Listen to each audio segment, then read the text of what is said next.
Hassrick. I'm at the State of the Estuary conference, and this study is looking at how many winter run Chinook smolts survive going through the Sacramento River.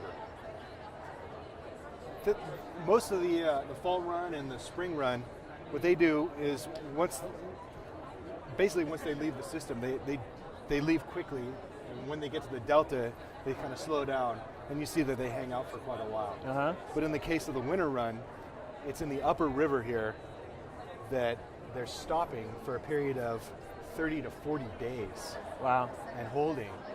And then it seems like they follow some kind of cue to leave, and this is flow, but it appears that they left before the actual peak flow. Oh, interesting. So I don't know if they're anticipating it, or if there was something else that cued them. But Sac River. I think what's difficult about this year is that it was so dry that there really was no pulse to Cue get them to move. So we're hoping that next year we can get a wet year and see if that's actually something that's triggering them. Right. So they're basically hanging in this region right here, right? Well, this would be Tisdale would be the lower extent of it. Okay. So it would be anywhere. It's basically this reach. Okay. And it's pretty high in the system. It's above the Yolo bypass. Yep.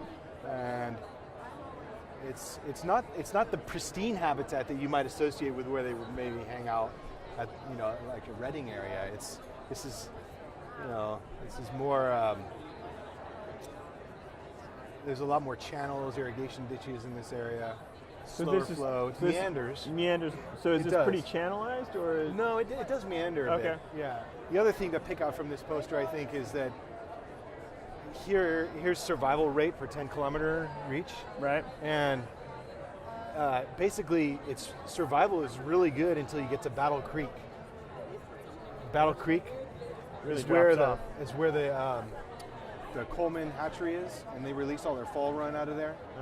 And I've heard that predators like pike minnow and striped bass don't go above the Battle Creek confluence because there's some kind of thermal barrier there. So there's like a temperature barrier that prevents predators from going up there. And so this is potentially, their survival is really influenced by this predation. Is pretty tough, 20 to 30%. Right. Yeah, so we think that predation has got a pretty major impact on their survival. Predation. So I'm really excited for next year. We're going to increase our sample size to 300 fish instead of 100 fish released. So this was just our first year, very slim funding.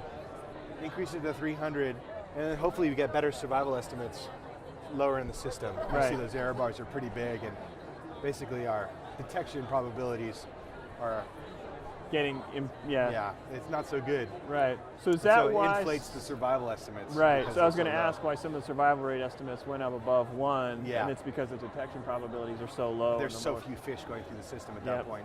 So hopefully we'll have enough power to get better estimates lower in the system. Right. Any thoughts on actually releasing fish, in this part, so to up your numbers of release, to then focus on the lower system? Yeah. They're doing that with the fall run and the spring run.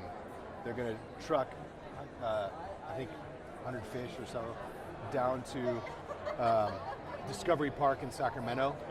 And release them there. Winter run are so endangered that it's actually difficult to even do what we're doing now with them. So we're just trucking them would be a very difficult. It would be difficult to try and get that. So late fall, in comparison, say, to winter run, what does their pattern look like? So late fall, you look at Cyril's work. Late fall kind of they just keep going down like this, and then it starts to spread out down here. So again, more rearing in the delta. Exactly. And Cyril has like 7 years of data on late fall, I think. And in 2011, was a very wet year.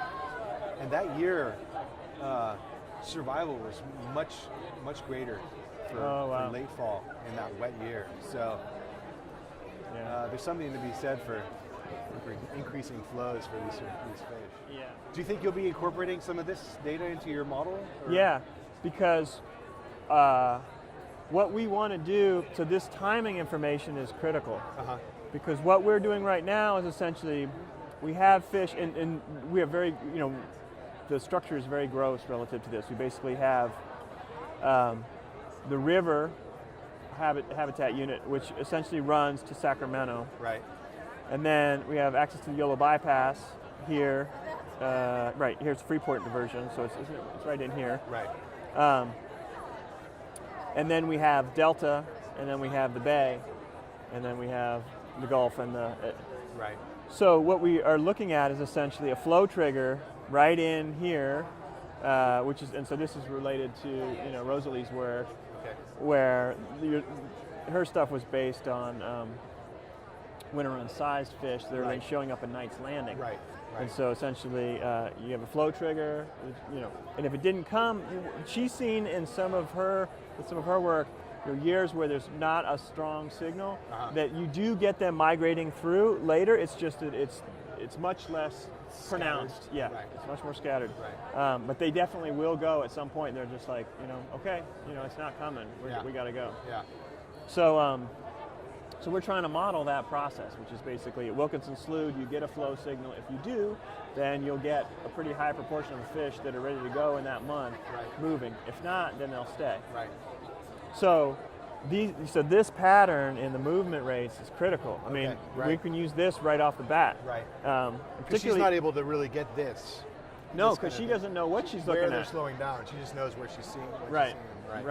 She just knows that, essentially presence of this size fish. She thinks they're winter run. Then she can say, okay, well, pick the timing, and then she basically worked out some cumulative distribution for passage of those, fish that are classified as winter run, given the size and timing criteria, which we know has some issues. Right. So this is much better information. Then the other piece of this is really critical, is through the bay, is just understanding sort of how they're transiting the bay. And it's unfortunate, I mean, it's understandable, but it's unfortunate, these survival rate estimates are so uncertain for the bay. Right. But so few fish made it. Right. Yeah. But also understanding just what the survival rates are through that piece, because historically, I know Sean has said that he's, for some of the, I think it was spring run maybe, the spring or fall run, he was saying that those rates can be quite low. Yeah.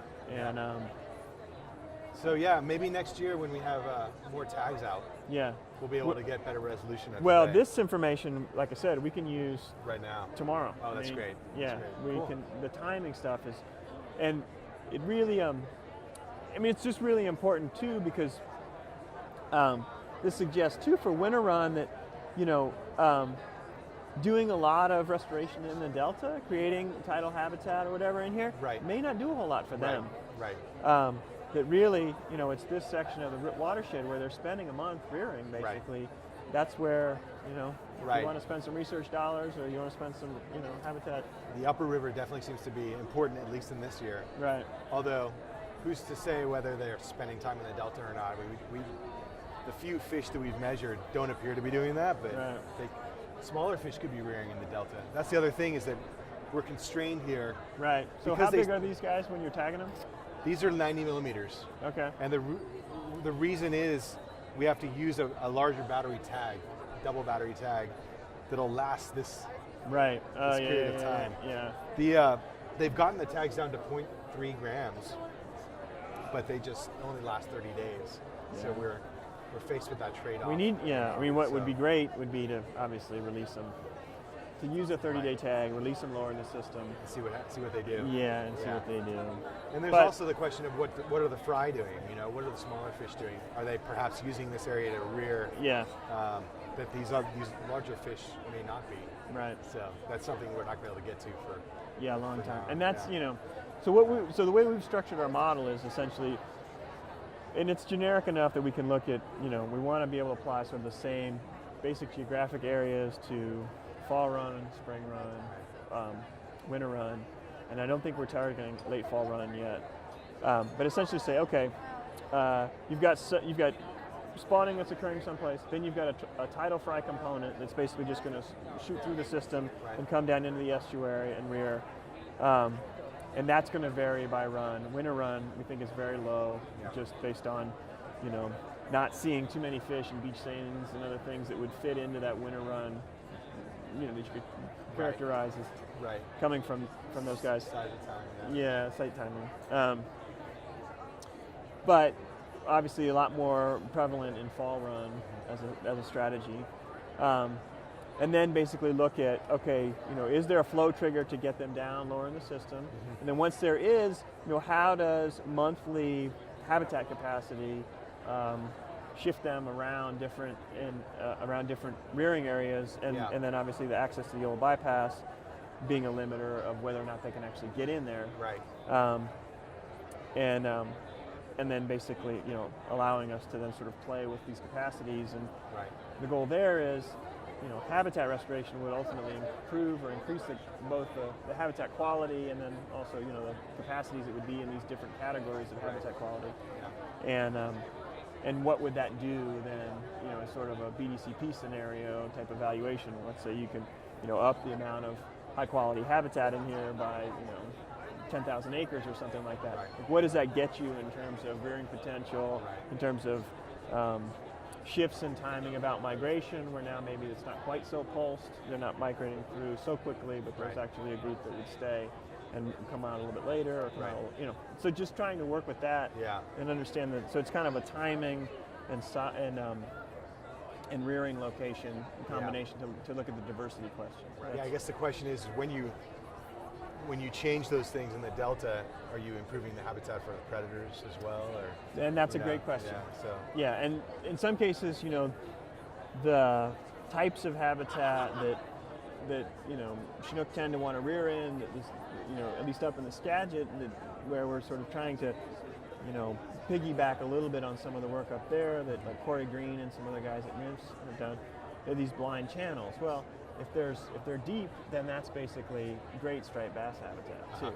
So blind channels may not be the greatest habitat here for rearing because they may be, chock full of predators. Right.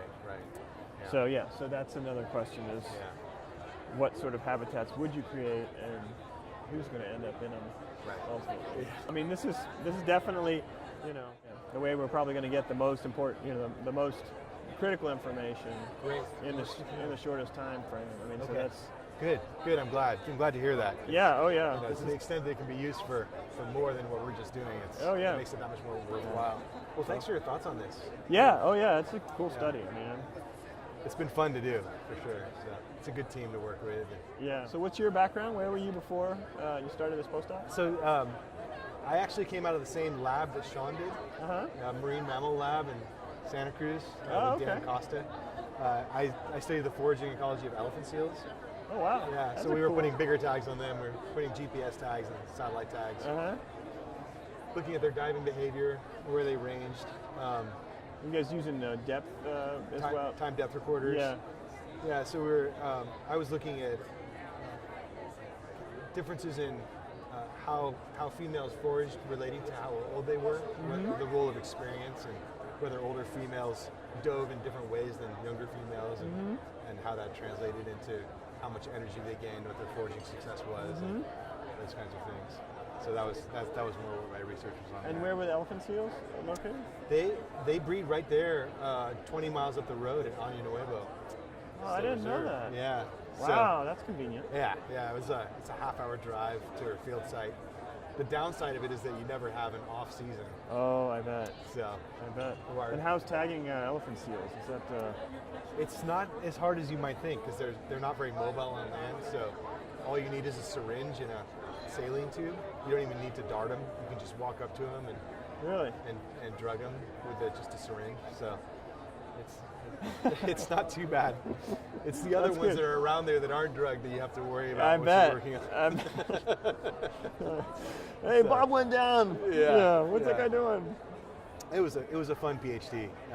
Sean did his PhD on harbor seals coming out of that lab, so that's how I linked up with him. So. Good. Yeah, well, great work. Yeah, well, thank you. Cool. Yeah, thanks a lot. Yeah. It's good talking to you about it. Yeah, same here.